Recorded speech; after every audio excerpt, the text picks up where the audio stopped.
வணக்கம் நண்பர்களே, வாங்க உங்களுக்கு மண்டையில் முடி வேணும் அப்படின்னா எல்லா க்ரீமையும் தடவுறத விட இந்த பொடியும் சேர்த்து ஒரு 3 மாதத்துக்கு தொடர்ந்து சாப்பிட்டு பாருங்கள். உண்டான முடி கொட்டுற பிரச்சனை எல்லாமே சரியாகும். உடம்புக்கு அயன் கண்டிப்பாக வேணும். உடம்புல அயன் இருந்தாலே முடி நல்லாயிருக்கும். அது வந்து அயன் தரக்கூடியது தான் இந்த முருங்கைக்கீரையை வச்சு செய்யக்கூடிய முருங்கைக்கீரை பொடி. அது எப்படி செய்யலாம் அப்படின்றது தான் இதில் நான் ஷேர் பண்ணியிருக்கேன். அதை வந்து நம்ம பல வழியில் சாப்பிடலாம். தோசையில், அப்புறம் நம்ம செய்கிற சேலட்டில், காய்கறி பொரியல்ல எல்லாம் மேலே தூவி இந்த பொடியை யூஸ் பண்ணிக்கலாம். அதுக்கு ஏற்ற மாதிரி தான் இந்த பொடி நான் செஞ்சுருக்கேன். அது எப்படிங்கிறத பண்ணிக்கிறேன். அதுக்கு முதல்ல வந்து நான் 2 கட்டு முருங்கைக்கீரையை வந்து வாங்கி நல்லா அலசி நிழல்லே காய போட்டு வச்சுக்கிறணும்.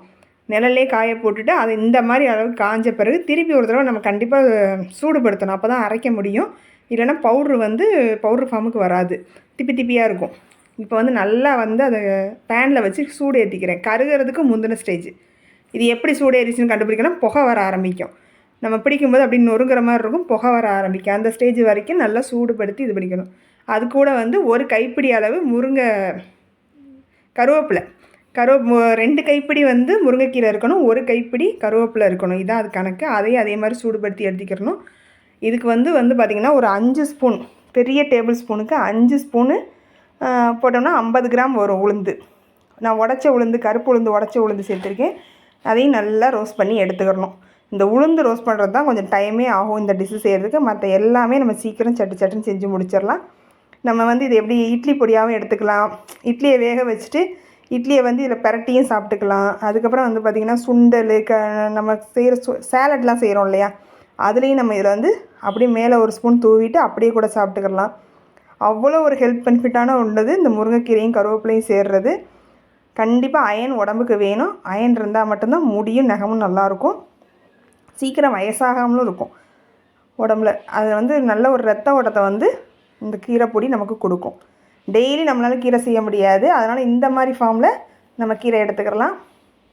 இப்போ வந்து பார்த்திங்கன்னா உளுந்து நம்ம போட்டதுக்கும் இப்போக்கும் நல்லா ஒன்று போல் ரோஸ்ட் ஆகி வந்துடுச்சு. ஆனால் பக்கத்துலேயே இருந்து தான் செய்யணும். எதுவும் கருகிடக்கூடாது. கருகுச்சு அப்படின்னா இந்த பொடியை சாப்பிடும்போது கசக்க ஆரம்பிச்சிடும். அதனால் ரொம்ப பார்த்து பக்குவமாக வறுக்கிறதுல தான் இருக்குது இந்த பொடியோட டேஸ்ட்டே.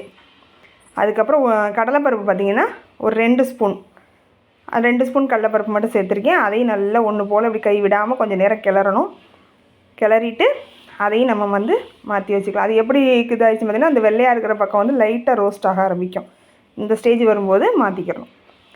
அதுக்கப்புறம் பார்த்திங்கன்னா மிளகு வந்து ஒரு 1/2 ஸ்பூன் மட்டும் எடுத்திருக்கேன். ஏன்னா நம்ம காஞ்ச மிளகாவும் சேர்க்க போகிறோம். அதனால் மிளகு 1/2 ஸ்பூன், சீரகம் வந்து 1 ஸ்பூன். இந்த அளவு இருந்தாலே இந்த பொடிக்கு வந்து டேஸ்ட்டு நல்லாயிருக்கும்.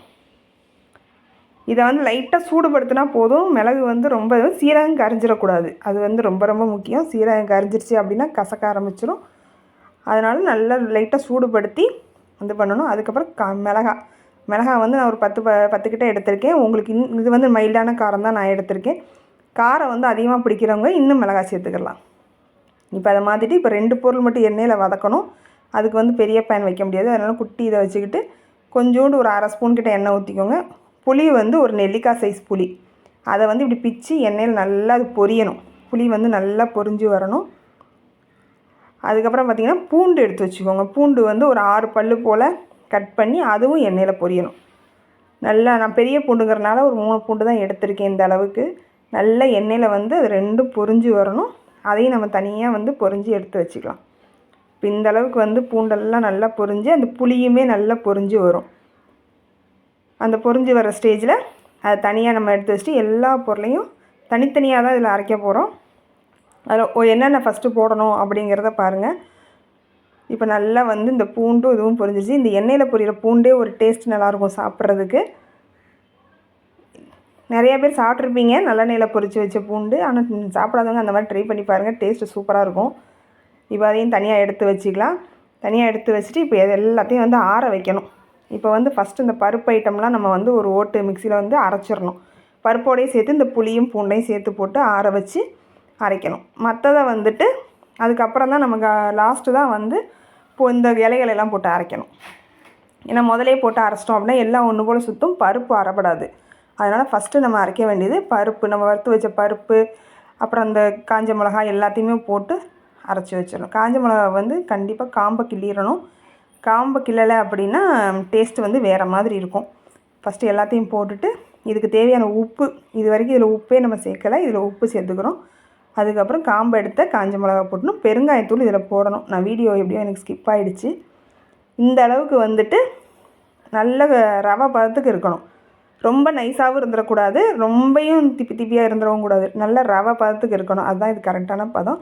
இதில் வந்து நம்ம எடுத்து வச்சுருக்க இலையாக சேர்த்துக்கிடுவோம். முருங்கை இலையும் கருவேப்பிலை இலையும் சேர்த்துக்கிட்டோம்னா அரைக்கிறதுக்கு ஈஸியாக இருக்கும். இப்போ இந்த அளவுக்கு வந்து பொடி வந்துருச்சு. ரொம்ப டார்க் க்ரீன்லலாம் வராது, அது எதாவது கெமிக்கல் போட்டால் தான் அப்படி வரும்.